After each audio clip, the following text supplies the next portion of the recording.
Hello friends. चलिए आज की क्लास शुरू करते हैं। आज की क्लास में हम लोग देखेंगे जो आपका आर ओ के पिछले पेपर्स हुए हैं उनका डिटेल्ड सॉल्यूशन देखेंगे। ठीक है, मेंस का भी देखेंगे और प्री का भी देखेंगे। वन बाई वन करके हम ऐसे ही चलते चलेंगे। अब एक बार में हम पूरा पेपर नहीं ले रहे हैं। देखो, पहले हम जीएस का सेक्शन ले रहे हैं और जीएस का भी हाफ सेक्शन। ठीक है, दैट मीन्स आधे क्वेश्चन ले रहे हैं जिससे कि हर एक क्वेश्चन को डिटेल में एक्सप्लेन किया जा सके और आपकी एक समझ भी बने। ज़्यादा क्वेश्चन हो जाते हैं 100+ तो बहुत लंबा वीडियो होता है। दूसरी चीज़, हर क्वेश्चन अच्छे से एक्सप्लेन नहीं हो पाता, इसलिए दो पार्ट में हर एक ईयर का वीडियो आएगा। जैसे ये वाला पेपर आपका 2014 का मेंस का पेपर है आर ओ का, जीएस सेक्शन है, इसमें 60 क्वेश्चन हैं। पार्ट 1 है ये, पार्ट 2 में बाकी बचे हुए 60 क्वेश्चन आ जाएंगे। यहाँ से आपकी क्या समझ बनेगी कि किस टाइप के क्वेश्चंस आते हैं। ठीक है, टाइप ऑफ क्वेश्चंस, कितनी डीप में आता है, कितनी डिटेल में पूछा जाता है, प्लस जो करंट के डेटा हैं वो किस टाइप के पूछे जाते हैं जिससे कि आप उसी आधार पर तैयार कर सको। ये सारी चीज़ें आपकी एक समझ बन जाएगी। जैसे ही 10-15 दिन आपके बीतेंगे आप देखोगे कि आपकी पूरी समझ बन गई। आप जो पढ़ते जा रहे हो तुरंत आपको आभास होता जाएगा इसका उपयोग कहाँ होना है। तो चलिए शुरू करते हैं। पहला क्वेश्चन है, जैव विविधता को परिभाषित किया जाता है। अब देखो, जिन लोगों ने वन दरोगा की तैयारी की होगी उसके लिए ये क्वेश्चन बहुत ही आसान होगा कि जैव विविधता है क्या।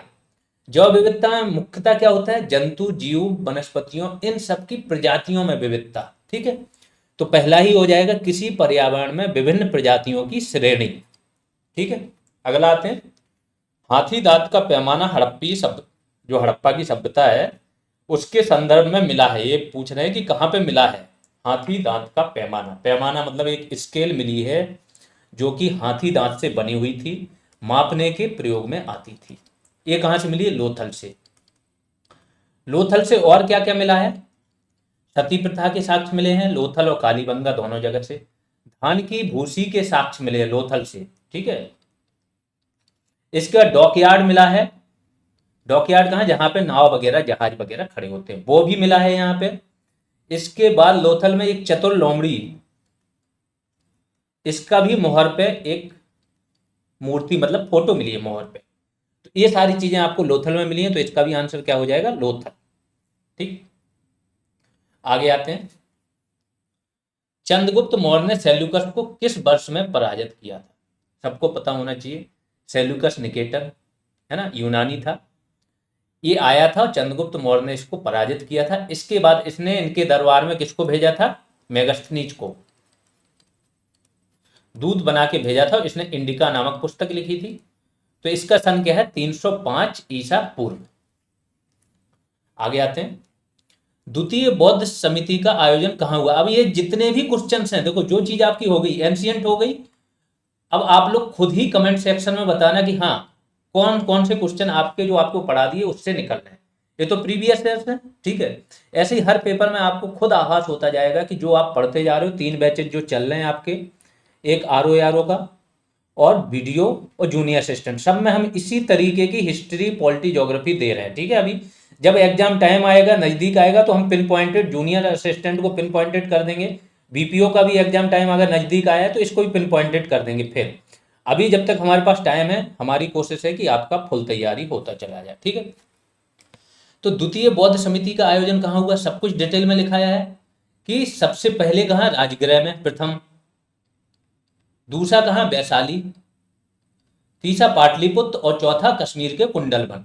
ठीक है, ये चौथा है और तीसरा कहाँ है आपका, पाटलिपुत्र। इनके किसके शासनकाल में हुआ, सबसे पहले अजातशत्रु आएगा, सुन लीजिए लिखने में ज्यादा टाइम लगेगा।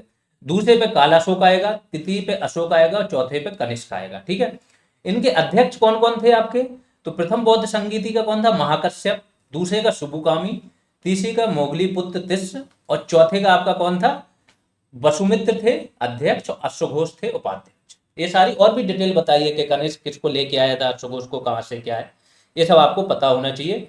तो द्वितीय बौद्ध संगीति कहाँ हो गई आपकी, वैशाली। निम्न नगरों में से किसका उल्लेख कनिष्क के रवतक अभिलेख में नहीं है। रवतक अभिलेख एक कनिष्क का मिला है अफगानिस्तान से। ठीक है,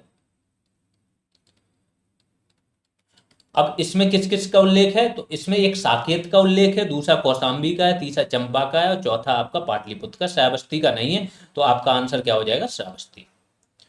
अब ये डिटेल देखो, आपको कितनी डिटेल में जाना पड़ रहा है। मेंस की बात हो रही है, इसलिए मैं पहला पेपर मैंने मेंस का रखा कि आप पढ़ तो प्री के लिए अभी रहे हो, लेकिन आपको पता चले कि जो आपको कराया जा रहा है उससे मेंस के भी सारे क्वेश्चंस निकल रहे हैं। चंपा किस महाजनपद की राजधानी थी, ये मैंने बताया 16 महाजनपद। किसमें इनका जिक्र मिलता है, अंगुत्तर निकाय बौद्ध ग्रंथ है, इसमें मिलता है इसका। तो इसमें से तीन आपके बिहार में थे, मगध, अंग और बच्ची, तीन आपके कहाँ थे, बिहार में थे। अंग की राजधानी क्या थी, चंपा। अंग कौन सा, गया वाला क्षेत्र है, जो आपका गया वगैरह पड़ता है ना, वो अंग था आपका। अंगराजकर्ण आपने नाम सुना होगा, है ना।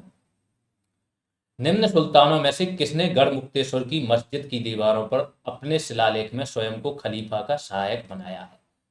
ठीक है, राजत्व का सिद्धांत या ईश्वरीय सिद्धांत यही बंदा लेके आया था, बलबन।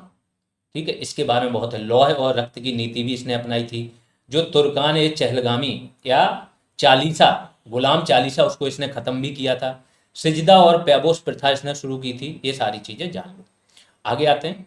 निम्न में से कौन भारत का एकमात्र यहूदी वायसराय था, तो एकमात्र यहूदी वायसराय भारत का लॉर्ड रीडिंग, पढ़ाई करता था बंदा, वहाँ का चीफ जस्टिस रहा था लंदन का, और जैसे ही रिटायर हुआ इसको यहाँ पे क्या वायसराय बना के भेजा था। एकमात्र यहूदी था, बाकी सब आपके क्रिश्चियन थे। ठीक है, अब आते हैं केरल में प्रथम साम्यवादी राज्य सरकार का गठन किया गया था। ठीक है, नंबूदरी पाद करके थे, साम्यवादी, प्रखर साम्यवादी नेता थे। स्वतंत्र हुए थे 1947 में।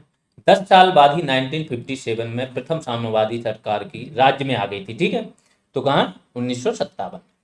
और गैर कांग्रेसी सरकार अगर आप पता करो कि केंद्र में गैर कांग्रेसी सरकार प्रथम कब आई थी, तो इसके 20 साल बाद 1977 जनता पार्टी की।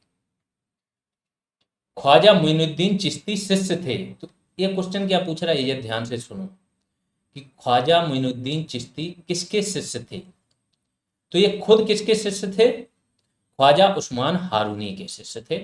कब आए थे ये भारत, मोहम्मद गौरी के साथ।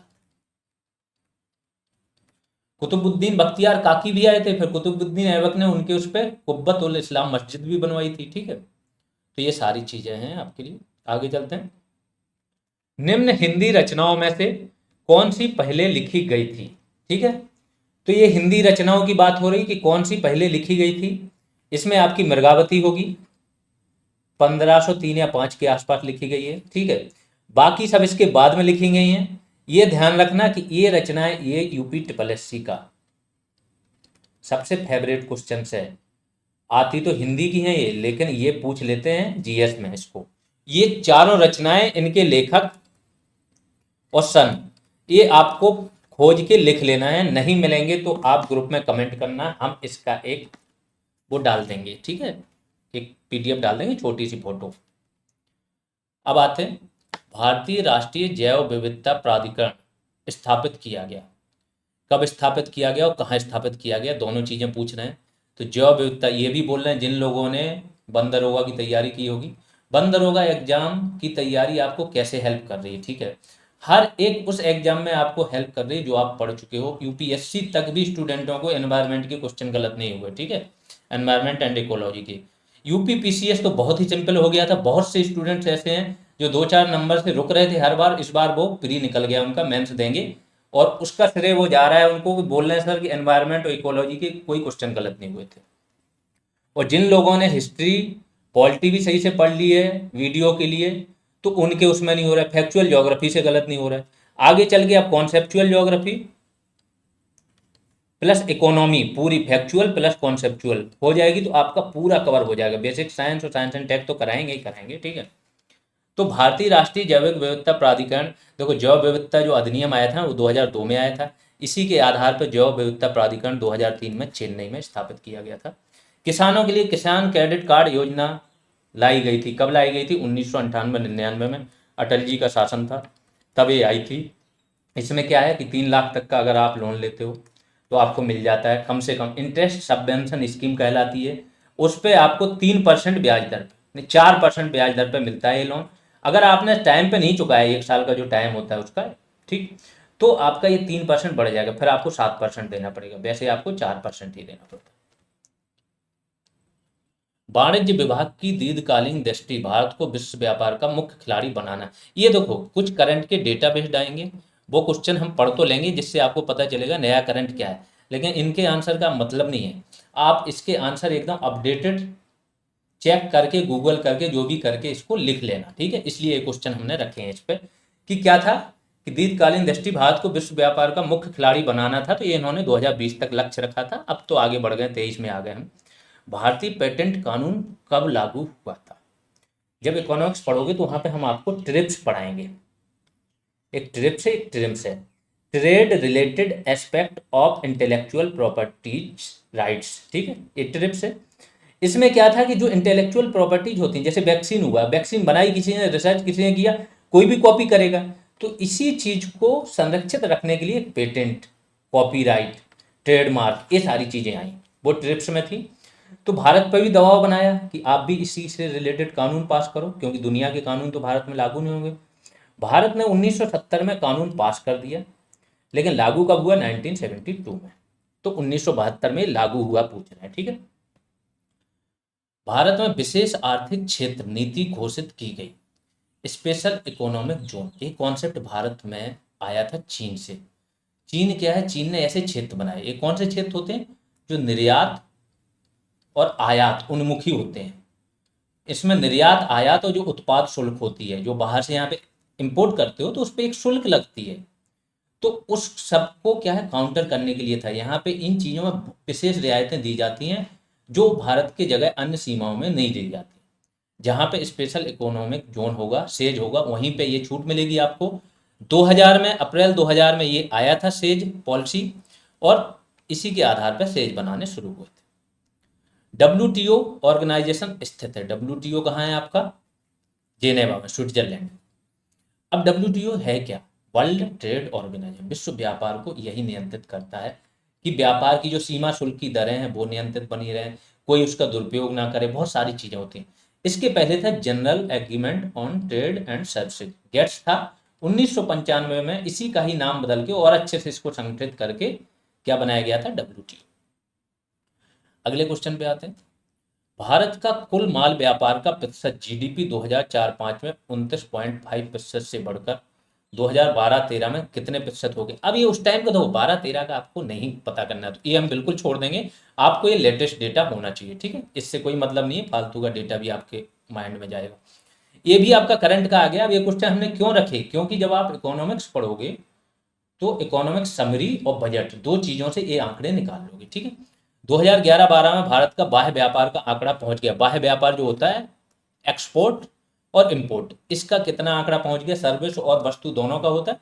तो आप इसका 2022-23 में निकाल लेना, 2021-22 में निकाल लेना, ठीक है। आगे चलते हैं। अब आ जाते हैं, भारत में निम्न में से कौन सी वस्तु का निर्यात अधिकतम होता है? अब ये मैं क्यों नहीं बताऊं, लेटेस्ट भी बता दूं, लेकिन जब आपका एग्जाम होगा हो सकता है उसमें चीजें चेंज हो जाएं, तो ये आपको एकदम करंट वाली चाहिए होंगी, फिर आप बोलोगे कि नहीं ये सर आपने ये बताया था वो हो गया, ठीक है। तो भारत में निम्न में से कौन सी वस्तु जो कमोडिटी है इसका निर्यात अधिकतम होता है? ये बता सकता हूँ, क्योंकि इसमें भारत की जो फर्स्ट चीज है वो हमेशा स्थिर रहती है। तो देखो, भारत आयात क्या करता है? सबसे पहले कच्चे तेल का, पेट्रोलियम जो है ना उसका कच्चा ऑयल, सर्वाधिक अगर डॉलर में देखो तो इसका क्या करता है? आयात। फिर इसको भारत क्या करता है? रिफाइन करता है। रिफाइन करके फिर इसके जो प्रोडक्ट बनते हैं इसका भारत निर्यात भी करता है, तो ये भी सर्वाधिक भारत करता है। इस टाइम तो इतना ज्यादा हो रहा है, रूस से भारत ने कच्चा तेल मंगाया, और यूरोप का सबसे बड़ा भारत निर्यातक हो गया, यूरोप को सबसे ज्यादा निर्यात कर रहा है, ठीक है। तो ये सारी चीजें हो गई, तो इस टाइम तो आपका क्या होगा? रिफाइंड प्रोडक्ट या रिफाइंड पेट्रोलियम प्रोडक्ट हो जाएगा इसमें। उस टाइम पे आपका क्या था? ये अभियांत्रिकी मान था, ठीक है। निम्न में से कौन सी दो दल वाली तिलहनी फसल है? ठीक है, दो दाल वाली तिलहनी फसल कौन सी है दो दल वाली? तो ये आपकी है मूंगफली। एग्रीकल्चर बहुत डिटेल में पढ़ाए हैं आपको बंदरहोगा में, उसको एक बार रिवाइज कर लें जिन लोगों ने पढ़ा है, यूट्यूब पे सारे वीडियो पढ़े हैं। और बाकी हम तो कराएंगे ही कराएंगे, जब वहां पे पहुंच जाएंगे फिर से कराएंगे, ठीक है। पीली पीत क्रांति किस चीज से संबंधित है? तो ये सारी चीजें मुझे अभी तक बहुत कम ऐसे क्वेश्चन मिले जो आपको ना आ रहे हो, सब पढ़ा दिया गया। पीत क्रांति किससे संबंधित है? आपकी तिलहन से। श्वेत क्रांति किससे? दुग्ध से संबंधित है ना। इसके बाद नीली क्रांति किससे? मछली उत्पादन से संबंधित है। राष्ट्रीय केला अनुसंधान केंद्र कहाँ स्थित है? ये अनुसंधान केंद्रों के बारे में मैंने बताया था कि कोई भी अनुसंधान केंद्र मैक्सिमम वहां स्थित होते हैं जहां इसका सर्वाधिक उत्पादन होता है। बस अगर आपको नहीं आ रहा है तो आप उस पर चले जाओ। तो केले का सर्वाधिक उत्पादन कहाँ होता है? केरल और तमिलनाडु में। तो वहां का स्थान कौन सा है? यहाँ पे तिरुचि तमिलनाडु में, तिरुचिरापल्ली तो तिरुचि में। निम्न में से किस प्रांत में दलहन का उत्पादन सर्वाधिक है? तो इसमें पूछा गया दलहन उत्पादन। एमपी में दलहन का उत्पादन अब तक तो सर्वाधिक था, एक बार इसको भी लेटेस्ट डेटा से कर लें क्योंकि राजस्थान ठीक ठाक टक्कर देने की स्थिति में आ गया था। राजस्थान तो खैर इसमें है नहीं, आगे के एग्जाम के लिए बता रहा हूँ, ठीक है। कौन सूक्ष्म तत्व नहीं है? देखो 10 तत्व होते हैं जो सूक्ष्म तत्व होते हैं, पौधों के लिए बहुत उपयोगी होते हैं। जो मेजर तत्व होते हैं वो तो आपको पता है, NPK है ना, नाइट्रोजन, फास्फोरस और पोटेशियम, ये तो है ही। प्लस कैल्शियम, सोडियम, मैग्नीशियम, ये भी हैं। लेकिन यहाँ पे आपके जस्ता, मैग्नीज, लोहा, मोडिबेलिडम, बोरॉन, ये सब आपके सूक्ष्म तत्व में आते हैं। गंधक इसमें से नहीं होता है, ये आपका आंसर हो जाएगा। इसको पढ़ लेना। वैसे साइंस में जब आपको पढ़ाएंगे, बेसिक साइंस में, ये सारी चीज़ें आ जाएंगी। और हो सकता है कि एग्रीकल्चर में ये चीज़ें आपको कराई गई हों बंदरगाह के टाइम पे, एग्रीकल्चर में आई थिंक कराई हैं, ठीक है। कृषि क्षेत्र का शीर्ष बैंक कौन सा है? तो एग्रीकल्चर या ग्रामीण विकास से रिलेटेड शीर्ष बैंक की बात हो रही तो वो नाबार्ड ही है। अगर बोलें कि कृषि क्षेत्र को सर्वाधिक ऋण कौन से देते हैं तो वो वाणिज्यिक बैंक देते हैं, वो ध्यान रखना।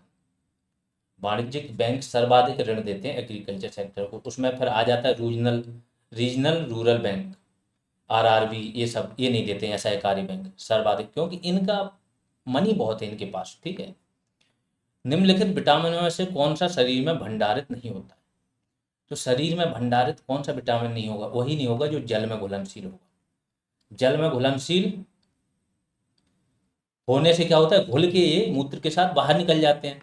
तो कौन से? B और C विटामिन जो होते हैं जल में घुलनशील होते हैं, तो ये निकल जाते हैं बाहर, तो ये हमेशा शरीर में संचित नहीं रहते हैं। तो इसमें कौन सा आ जाएगा? Vitamin C। बाकी A, D, E, K ये क्या होते हैं? वसा में घुलनशील होते हैं, तो ये शरीर में बने रह जाते हैं।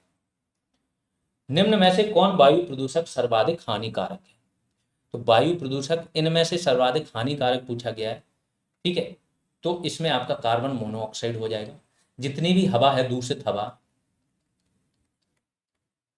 उसकी सर्वाधिक प्रतिशत उसमें CO की ही होती है। CO2 हानिकारक है, बट वो ग्रीन हाउस गैस की तरह और की तरह हानिकारक होती है, बट इसकी थोड़ी सी मात्रा जाए तो आपके अंदर बहुत ज़्यादा विकृति पैदा कर देती है। अगला आ जाते हैं, जलीय फर्न जिसे जैव उर्वरक के रूप में प्रयुक्त किया जाता है वह है, यह है एजोला। एजोला करके एक प्रकार की काई होती है, आपको पता होगा। ठंडा पानी जहाँ होता है ना, वहाँ हरे कलर की जम जाती है ना, पानी जहाँ जमा होता है।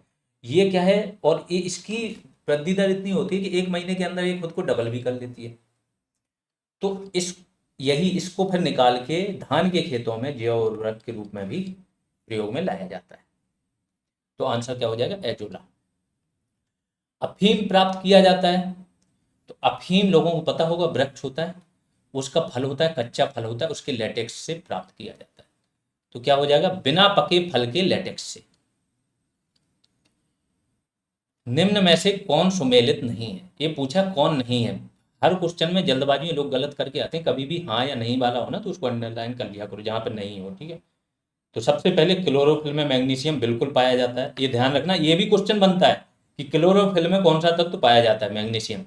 हीमोग्लोबिन में आयरन पाया जाता है, Fe, और यही आयरन अपने साथ किसको अटैच कर लेता है? O2 को। तभी हर जगह ऑक्सीजन का परिवहन भी होता है। खाने के नमक में क्या? सोडियम, NaCl, इसका वही होता है। कपड़े धोने का जो सोडा है, पोटेशियम, इसमें पोटेशियम नहीं पाया जाता है, इसमें पाया जाता है सोडियम, ठीक है, Na2CO3 × 10H2। तो ये वाला आपका सही, मतलब जो सुमेलित नहीं है वो हो जाएगा। ऑक्सीजन जो प्रकाश संश्लेषण से उत्पन्न होती आती है, कहाँ से आती है? तो प्रकाश संश्लेषण क्रिया कैसे होती है आपको पता होना चाहिए, है ना। CO2 6CO2 + 6H2O, मुझे पता नहीं, बस मैं ट्राई कर रहा हूँ बनाने की। तो हो जाएगा C6H12O6, प्लस के यहाँ पे 6O2 I think plus H2O, ऐसे करके कुछ होता है, ठीक है। तो जो भी होता है इसमें क्या होता है, जो हाइड्रोजन होता है आपका, जल होता है, मतलब जल से आपकी ऑक्सीजन मिलती है इसको, जल से ऑक्सीजन मिलती है, और ये जो CO2 का होता है इसको आप एक ग्लूकोज में बदल देते हैं, और साथ में बाई प्रोडक्ट आपके क्या O2 भी निकलता है और H2O निकलता है। तो ये है आपकी प्रकाश संश्लेषण की क्रिया। तो कहाँ से मिलती है, जल से। निम्नलिखित में से कौन फूलों के पकने में बढ़ावा देता है। फूलों के पकने में बढ़ावा देने वाला मैंने पहले भी बताया है, लोग बाग कार्बाइड का यूज करते हैं, लेकिन एथिलीन नामक जो होती है गैस, वो क्या है, फूलों को भी पक देती है और फलों को भी पकाती है। ये चीज लिखाई हुई है आपकी साइंस में, बेसिक साइंस में। प्रकाश संश्लेषण में कौन सा प्रकाश सबसे अधिक प्रभावकारी होता है, ये बता दें। प्रकाश संश्लेषण में क्या होता है, आपके कौन कौन से प्रकाश होते हैं, मेनली लाल, नीला और बैगनी। तीन प्रकाश होते हैं जिनमें प्रकाश संश्लेषण सर्वाधिक होता है, और लाल में सबसे ज्यादा होता है और बैगनी में सबसे कम होता है। तो कौन हो गया इसका सबसे ज्यादा प्रभावकारी, लाल। और ये केवल जरूरी नहीं कि ये सनलाइट ही हो, इसलिए इस टाइप के प्रकाश अगर आप कृत्रिम रूप से भी उत्पन्न हो जाए तो भी प्रकाश संश्लेषण आज की डेट में हो जाता है। निम्न विटामिनों में से किसमें कोबाल्ट होता है। बेसिक साइंस की क्लासेज पढ़ी हैं यूट्यूब पे, GS रेवोल्यूशन चैनल पे बेसिक साइंस की 4 क्लासेज आपकी पढ़ी हुई हैं, 4 या 3 पढ़ी हैं, आप देख लेना ध्यान से, ठीक है। और बची हुई होंगी, लोग डिमांड करेंगे हम डाल देंगे। उसमें सारे विटामिन आपके कराए गए हैं, सबके नाम, साइंटिफिक नाम, क्या होता है, किस कमी से होता है, कौन सा रोग होता है, सब कुछ बताया, ठीक है। तो ये B12 है, इसका नाम क्या है, साइनोकोबालामीन। कोबाला, कोबाला मतलब कोबाल्ट इसमें पाया जाता है। प्लस आपके B6, B9 और B12, इनकी कमी से एनीमिया हो जाता है। इन तीनों की कमी से, इसकी कमी से भी एनीमिया होता है। एनीमिया क्या, आरबीसी की कमी हो जाती है, रक्त में आरबीसी बनना कम हो जाता है। अब आते हैं, गोल्डन चावल एक प्रचुरतम स्रोत है। गोल्डन चावल बनाया गया था, ये थोड़ा सा वो होता है ना, संकर प्रजाति बनाई गई थी। तो इसमें विटामिन ए का है, गोल्डन चावल विटामिन ए का बड़ा अच्छा स्रोत होता है। दृश्य वर्णक्रम में सबसे कम तरंग दैर्ध्य वाला रंग है। ये चीजें तो मुझे लगता है क्लास 6, 7, 8 में पढ़ी हैं लोगों ने। विबग्योर करके होता है। वायलेट, इसके बाद ये जो भी है लास्ट में रेड, ठीक है, पढ़ लेना। येलो हो गया, ऑरेंज हो गया, ग्रीन हो गया, ब्लू हो गया, ठीक है। तो और ये हो गया वायलेट। तो ये आपका क्या हो गया, बैगनी। तो बैगनी की सबसे कम होती है और रेड की तरंगदैर्घ्य सर्वाधिक ज्यादा होती है, इसलिए जो सिग्नल बनाए जाते हैं ना वो रेड के बनाए जाते हैं, बहुत दूर से दिख जाते हैं, ठीक है। तो वायलेट की सबसे ज्यादा हो गई, बैगनी की। ये मैंने ऑर्डर बता दी, यहाँ से यहाँ की ओर जाओगे तो तरंगदैर्घ्य बढ़ती जाएगी। एटीएम से तात्पर्य है, एटीएम क्या है, ऑटो टेलर मशीन, जो जहाँ से आप पैसा निकालते हो ना, तो ऑटोमेटेड टेलर मशीन होती है ये, इससे अपने आप पैसे निकलते हैं। निम्न में से कौन सी सदिश राशि है। सदिश वादिश आपको पता होगा। सदिश होती है जिसमें परिमाण के साथ साथ दिशा भी चाहिए होती है, दिशा प्लस परिमाण। और जो अदिश होती है उसमें केवल परिमाण से काम चल जाता है, ठीक। अब दिशा और परिमाण चाहिए तो कौन सी, बल हो गई आपकी, वेग हो गई, त्वरण हो गई, इसके बाद वेग आगुण हो गई, बल आगुण, संवेग हो गई, आवेग हो गई। ये सब आपकी क्या है, सदिश राशियां। विस्थापन हो गई। तो इसमें अधिकतर आप देख रहे हो ना, वाह वाह से आ रहा है सब, ठीक है। बल, वेग, विस्थापन, त्वरण, फिर बल, आगुण, संवेग और आवेग, ये सारी आपकी सदिश है। मैक्सिमम राशियां आपकी अदिश होती हैं, सदिश गिनी चुनी होती हैं। तो मैं एडवाइस करूंगा सदिश राशियां याद कर लो, या तो, या फिर उनका तरीका कि कैसे। इसमें बल के लिए क्या चाहिए, F into force into displacement चाहिए। डिस्प्लेसमेंट आपका किसी दिशा में होता है, तो ये क्या हो गया आपका, नहीं, एफ होता है M into A. F is equal to M into A, mass into acceleration. और एसेलरेशन तुरंत अपने आप में क्या है आपकी, सदिश राशि है, तो एफ भी आपकी सदिश हो जाएगी। इस तरीके से काम करता है। अब आते हैं, एक भारहीन गुब्बारे में 200 ग्राम जल भरा गया है, इसका जल में भार होगा। ये सिंपल है, जल में इसका भार शून्य हो जाएगा, ठीक है। ब्रिटिश सरकार द्वारा लंदन में भारतीय नेताओं का प्रथम गोलमेज सम्मेलन कब बुलाया गया। लंदन में उन्होंने बुलाया था, ब्रिटिश सरकार ने बुलाया था, ठीक है। गोलमेज सम्मेलन सब कुछ पढ़ा है, मॉडर्न जिसने पढ़ी होगी ये सारे क्वेश्चन उसके लिए बहुत आसान हो गए। तो कब बुलाया था, 1930 में। फिर दूसरा 1931 में और तीसरा 1932 में। इसमें महात्मा मतलब कांग्रेस के किसी भी प्रतिनिधि ने भाग नहीं लिया था। फिर भाग दिलाने के लिए महात्मा गांधी को क्या है आज़ाद किया गया था, जेल से रिहा किया गया था। फिर गांधी इरबन एक समझौता हुआ था। समझौते में वो बातें नहीं मानी गई थी कि एक तो भगत सिंह जो है, सुखदेव राजगुरु, इनकी फांसी की सजा को माफी की बात नहीं मानी थी इन्होंने। प्लस गांधी जी ने बोला था कि जो आपके कैदी हैं, जो पुलिस की बर्बरता है उसकी नागरिक जांच कराई जाए, इसकी भी बात नहीं मानी थी। बाकी गांधी जी की सारी बातें मान ली गई थी। फिर गांधी जी ने सम्मेलन में भाग लिया था, वो सम्मेलन असफल हुआ था, पुनः आंदोलन शुरू हो गया। ठीक है, तो ये सारी चीजें आपको पढ़ाई गई हैं। तो क्या हो जाएगा आपका प्रथम गोलमेज सम्मेलन 1930 में। आगे आ जाते हैं। ये क्या बोला है कि सूची 1 को सूची 2 से सुमेलित कीजिए और नीचे दिए गए कूट का सही उत्तर चुनिए। अध्यक्ष पूछा गया, भारतीय राष्ट्रीय कांग्रेस की सभाओं के स्थान पूछे गए कि कब अध्यक्ष थे, कौन सा स्थान था। अबुल कलाम आजाद, मैंने बोला बताया आपको, एक तो 1923 में सबसे युवा व्यक्ति यही बने थे, 23 में पहली बार। फिर 1940 में बने और ये 40 से काफी लंबे समय थे, 5-6 साल तक यही रह गए थे, क्योंकि फिर कांग्रेस का कोई अधिवेशन नहीं हुआ था उस बीच में। ठीक है, तो ये यहाँ पे भी बने। दूसरा सरोजनी नायडू, प्रथम भारतीय महिला जो अध्यक्ष बनी, ये कब बनी, कानपुर में 1925 में। फिर मोतीलाल नेहरू, जलियांवाला बाग हत्याकांड हुआ था उसके बाद जो सम्मेलन हुआ उसमें अमृतसर में 1919 में। डॉक्टर राजेंद्र प्रसाद आपके कहाँ, बंबई में 1934 में। अब मिला लेना अपने हिसाब से। निम्नलिखित में से किसने सर्वप्रथम भारत में एक पृथक मुस्लिम राज्य का प्रस्ताव रखा था। ये मैं बताता हूँ। पृथक मुस्लिम राज्य का प्रस्ताव रखा था आपका मोहम्मद इकबाल, एक कवि थे जिसने लिखा था सारे जहां से अच्छा हिंदुस्तान हमारा। इनकी भाषा फिर बदल गई थी। ये बंदे को, अब इंडिया जबकि ये गाना गाता है, इस बंदे को ही माना जाता है कि ये वन ऑफ द वो पर्सन था जिसने भारत का विभाजन के लिए जिम्मेदार था। 1930 में ही इसने बोल दिया था कि एक अलग मुस्लिम राज्य होना चाहिए या देश होना चाहिए। निम्नलिखित में से कौन भारतीय राष्ट्रीय कांग्रेस की प्रथम महिला अध्यक्ष थी। प्रथम महिला पूछा, भारतीय नहीं पूछा, तो ये कौन हो जाएंगी आपकी, श्रीमती एनी बेसेंट। कब हुई, 1917। कहाँ, कलकत्ता अधिवेशन, कोलकाता भी बोलते हैं।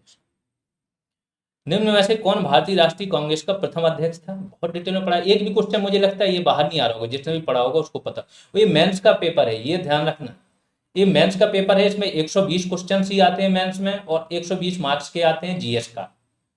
तो उसमें से 60 इसमें हमने इस वाले पार्ट में लिए और 60 अगली वाले में। तो भारतीय राष्ट्रीय कांग्रेस के प्रथम अध्यक्ष कौन थे, व्योमेश चंद्र बनर्जी। 1885 में अधिवेशन हुआ था, 28 दिसंबर 1885 को। कहाँ पे, ग्वालियर टैंक, बंबई के ग्वालियर टैंक नामक गोकुल दास तेजपाल संस्कृत महाविद्यालय ग्वालियर टैंक, यहाँ पे हुआ था यह अधिवेशन। 72 प्रतिनिधियों ने भाग लिया था। निम्न में से कौन नेहरू की अंतरिम सरकार 1946 में वित्त में, हर एक चीज ये पॉलिटी में पूरा लिखाया गया है, पूरी आपकी सरकार बताई गई कैसे क्या है। कौन थे, लियाकत अली। कहाँ से थे, मुस्लिम लीग। मुस्लिम लीग ने एकमात्र अपना बड़ा नेता भेजा था, वो यही बंदा था, और यहाँ आके भी ये राजनीति कर रहा था, व्यवधान डाल रहा था, ये कोई सरकार चलाने थोड़ी आया था। पुस्तक इंडिया विंस फ्रीडम के लेखक कौन है। ठीक है, इंडिया विंस फ्रीडम के लेखक कौन थे आपके, अबुल कलाम आजाद, AK आजाद। इन्होंने, इनका बारे में और तो बता ही चुके, 1923 का जो था सबसे युवा अध्यक्ष भी यही थे। हाँ, दिल्ली अधिवेशन हुआ था गया के बाद, और इसी अधिवेशन में फिर क्या हुआ था, जब कांग्रेस में फूट पड़ने लगी तो स्वराज पार्टी के लिए, स्वराज पार्टी को चुनाव लड़ने के लिए क्या दे दिया गया था, अनुमति दे दी गई थी। आगे आते हैं, आपको बताना है कमेंट में अल हिलाल नामक अखबार के संपादक कौन थे। निम्नलिखित में से कौन भारतीय संविधान की पांडुलेखन समिति का अध्यक्ष था। पांडुलेखन होता है प्रारूप, ये पांडुलेखन लिख दिया लोगों को चौंकाने के लिए, तो ये क्या होता है, प्रारूप समिति। प्रारूप समिति हो जाए तो तुरंत पता चल जाए लोगों को कौन थे आपके, BR अम्बेडकर। इसलिए थोड़ा सा इंग्लिश भी पढ़ना जरूरी है। जब भी किसी क्वेश्चन में समझ में ना आए उसका इंग्लिश पोर्शन पढ़ लिया करो, गलती करके आने से अच्छा है इंग्लिश पढ़ोगे, इंग्लिश में चीजें क्लियर हो जाती हैं कई बार। इंडियन होम रूल सोसाइटी कहाँ स्थापित हुई थी, हर एक क्वेश्चन देखो आपका वहीं से आ रहा है। ठीक है, इंडियन होम रूल सोसाइटी की स्थापना 1905 में लंदन में श्यामजी कृष्ण वर्मा ने की थी।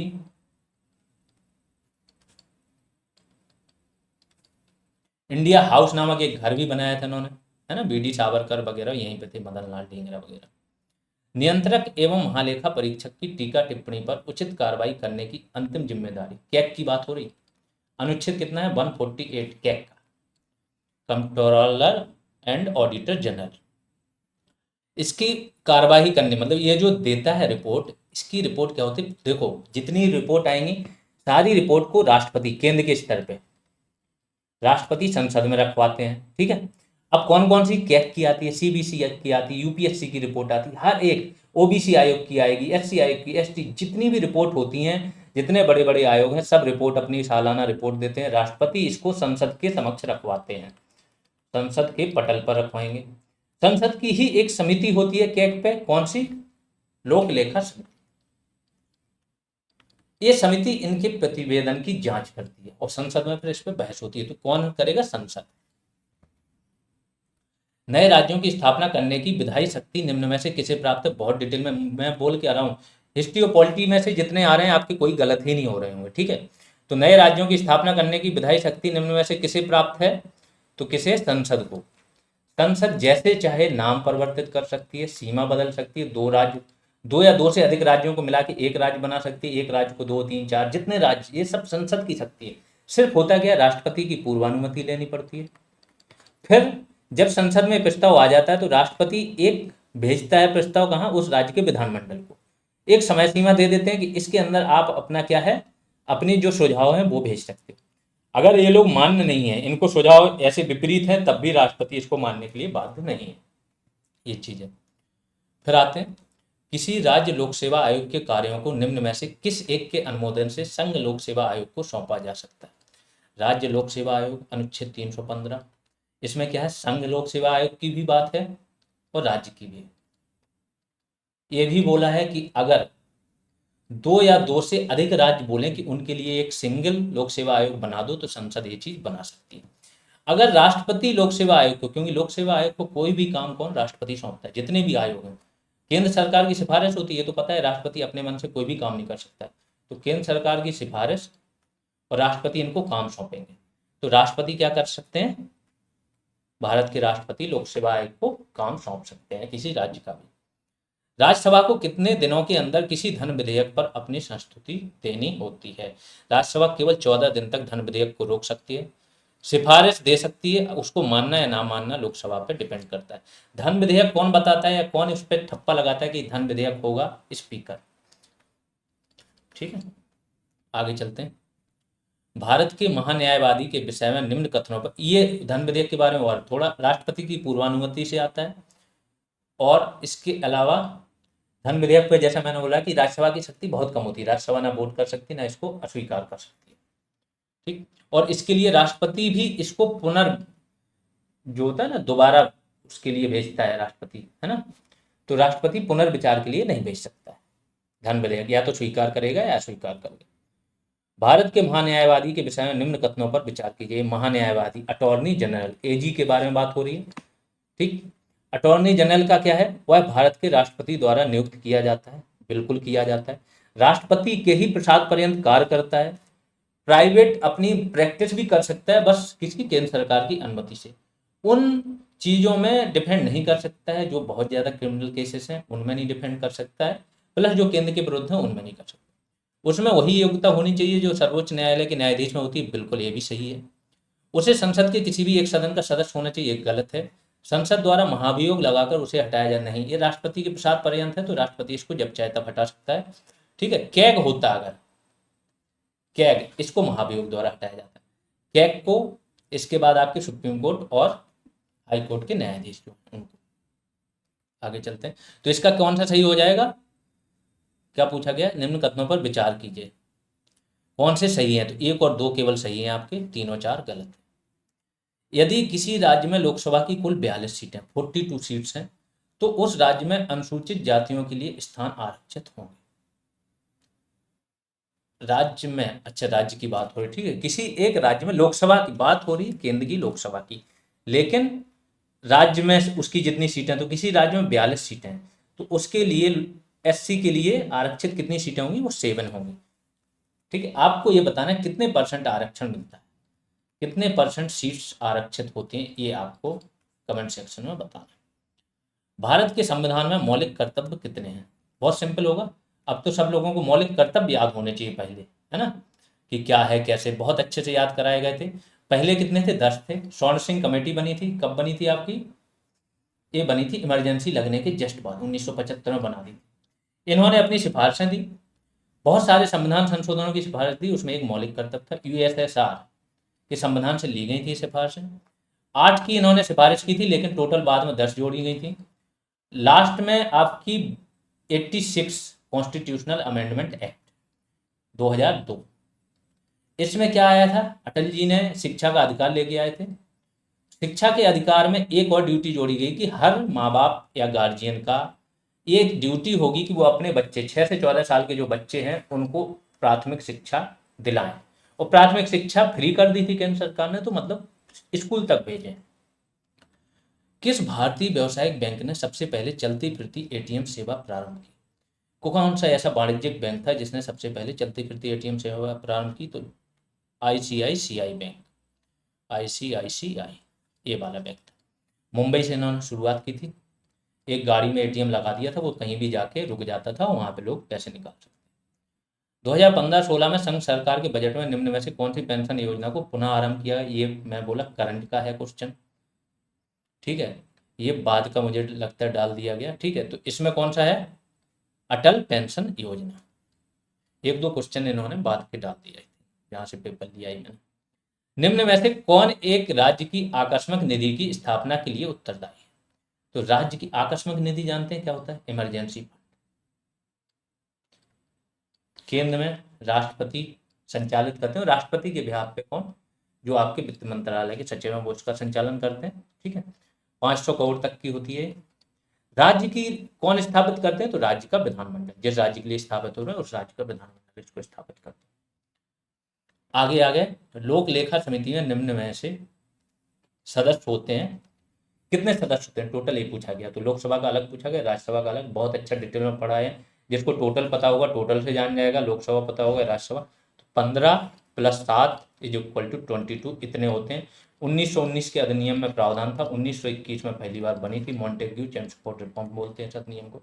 ये सारी चीजें, इसका 1967 से व्यवस्था चली आ रही है कि जो आपकी लोक लेखा समिति है उसका अध्यक्ष क्या होगा? विपक्षी दल से। तो इस टाइम पे आपके कौन है?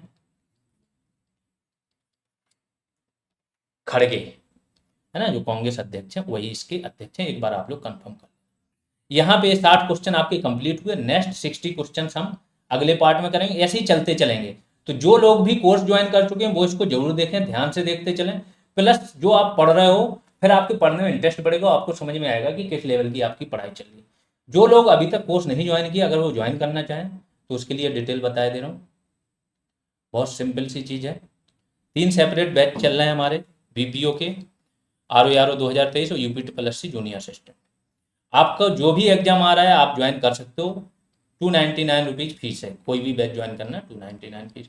अगर आपको तीनों की तैयारी करनी है तो कंबाइंड बैच चल रहा है, इसमें सारी चीज़ें, इसकी फीस है 499, ठीक है। इसमें तीनों का कंटेंट मिल जाएगा, वीडियो लेक्चर्स मिल जाएंगे, PDFs मिल जाएंगे, टेस्ट मिल जाएंगे, टास्क मिल जाएंगे, बहुत सारी चीज़ें मिल जाएंगी जो आपके एग्जाम के लिए बहुत ज़रूरी होगी, ठीक है। अब कैसे ज्वाइन करें? ज्वाइन करने के लिए आपको प्ले स्टोर से GS रिवॉल्यूशन का ऐप डाउनलोड कर लेना है। लोगो एक बार चेक कर लेना, और GS रिवॉल्यूशन टेलीग्राम पे सर्च करोगे तो ग्रुप मिल जाएगा। यूट्यूब पे हो ही, आप सब्सक्राइब कर सकते हो। और ये नंबर है, अगर कोई क्वेरी है बैच से रिलेटेड, पढ़ाई से रिलेटेड कुछ भी क्वेरी है तो आप इस नंबर पे कॉल कर सकते हो। अभी के लिए इतना ही, धन्यवाद।